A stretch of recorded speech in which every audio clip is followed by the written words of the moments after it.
Here we go. It's the Bearcat Journal Nightcap, brought to you by our good friends at Galactic Fried Chicken. Look, things are serious right now. Galactic Fried Chicken shuts down for the holidays on December 20th. You have 3 days. You have 3 days. You got to make it a priority to get your Galactic Fried Chicken. Visit them in Dayton, Kentucky, or visit them on the internet, galacticfriedchicken.com. You can download the app for Android and iPhone from there and have them bring it to you. How long are they going to be closed for? Through the new year. All right. They're going to the bowl game. Like that's the you want to shop with Bearcat fans. They shut down their business. There you go. To go to Dallas for the Cotton Bowl. Like that's how legit serious they are at Galactic Fried Chicken about the Bearcats. So through the new year. But you got 3 days. Make it happen. You're gonna be mad at yourself. It's like, the Chick-fil-A, right? You only want it on Sundays. Yeah. If you don't get your Galactic Fried Chicken the next 3 days, you're gonna get to December 20th and be like, son of a bitch. So get down to Dayton or get the app and have them bring it to you. There you go. I'm Chad Brendel. He's Aaron Smith. What's going on, brother? Another day, man. I was practice this morning. Did it at least smell better? Did they get the smell taken care of? No, the smell stunk. It is legit right now. The one place where wearing the mask is like, thank God I have to wear a mask. Yeah. Now, like in life, we're learning, like, you should just have a mask in your back pocket for places like that. All times. Just whip it on. Don't have to worry about it. No, it's something is bad in there. They said today they think it's like a part of a drainage issue. Oh. Well, I was like, I don't think so, but maybe. I don't know. It was a walkthrough today. So we showed up to watch them go through a walkthrough and no shoulder pads, no helmets, and that was it. So not a whole lot to gather from today's festivities. I do wonder, like, when they do these walkthroughs, like it was Luke's nephew, I think, that was Hoying. That was the quarterback for the scout team today. Okay. And he threw like 150 interceptions because that's like, it's just shell stuff. You're just kind of throwing the ball out there. Yeah. And the defense is, just reacting and grabbing the ball. And there's no intensity to it. I'm like, doesn't that just ruin a kid? Like, he just threw 150 interceptions in practice today. Can't feel good. No.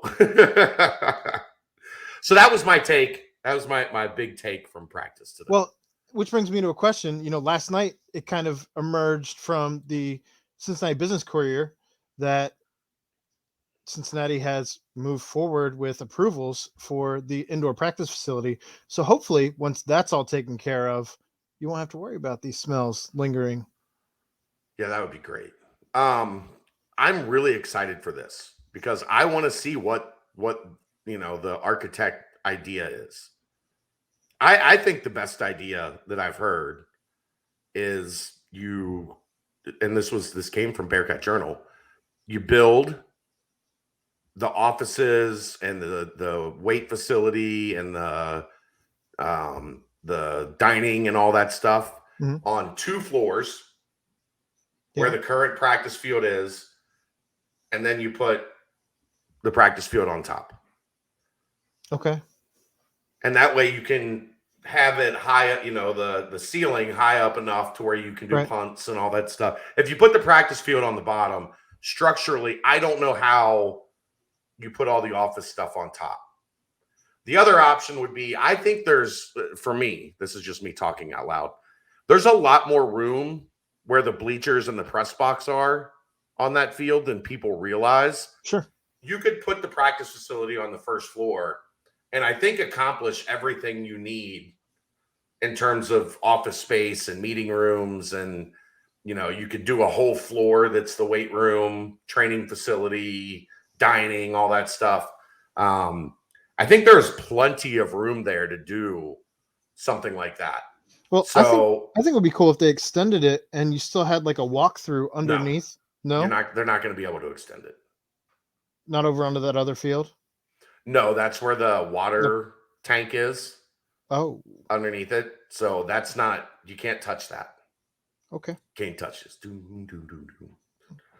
Terrible. I know.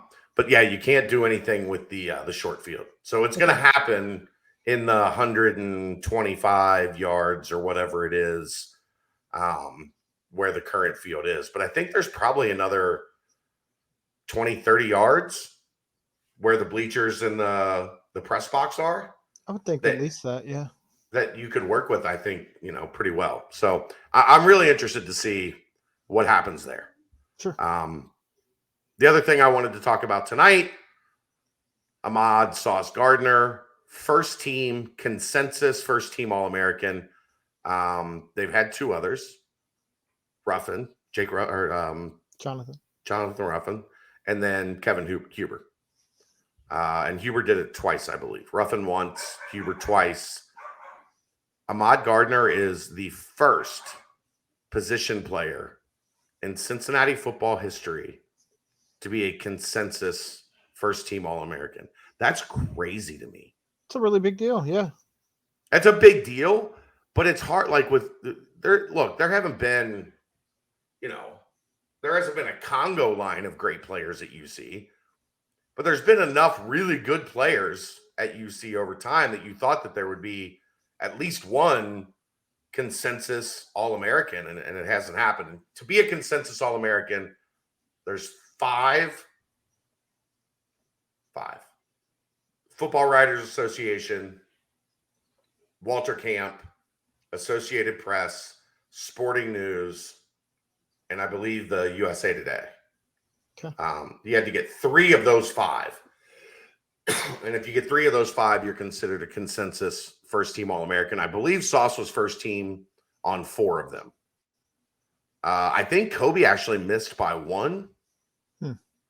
I think he was second team on the first team on Walter Camp. He might have been second team on all the rest, so he would have needed 2 more. Yeah. But still pretty amazing for Sauce to get that. But just kind of blew me away that we hadn't seen anybody else in program history do it before. Greg Cook. Well, how close was Marty? I'd have to go back and look. How was he not on every first team All-American ballot, at least as like a returner? Yeah. Right. I mean, he changed games. Yeah. Multiple games as a returner. Yeah. So it's crazy that he wasn't. I agree there. But that still wouldn't have been as a position player. No, that's true. So I don't know. It kind of caught me by surprise that was the first one ever. But if you're ever going to have the first one ever, that's the dude. Sure.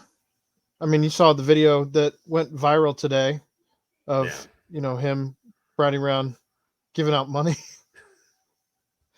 That's like the funny thing is. That's the difference with the NIL stuff right now, right? To where like the players actually have money to do things like this. A couple of years ago, you wouldn't see a college kid giving away money. But no, because they didn't have any. Correct. But so no, that is pretty cool. He's got his own brand, and who knows what the homeless guy does with it. In the video, he says he's going to give it to his brothers and help them out too, or I'm assuming he means the other people, the other homeless people, right? But I mean, like I said, it's just not something you would see a college kid doing prior to any of this, and even still, I haven't seen anybody else doing this. As we've learned, there's a lot of really, really good guys in that program. A lot of them. So not a surprise, honestly. I mean, very cool to see, but I'm just saying it's not something that's like, oh, Sauce was out doing something, good for people. Yeah. That's something that, I would believe 100 times out of 100, because that's kind of how the makeup of this team is. So I think it's about it today. You got anything else? No, I think that pretty well covers it. We talked about indoor practice facility and sauce and All right. practice. Well, you can get back to your laundry. Fair enough. That's going to wrap it up. I'm Chad Brendel. He's Aaron Smith. This is the Nightcap, brought to you by our friends at Galactic Fried Chicken, right here on BearcatJournal.com. See ya.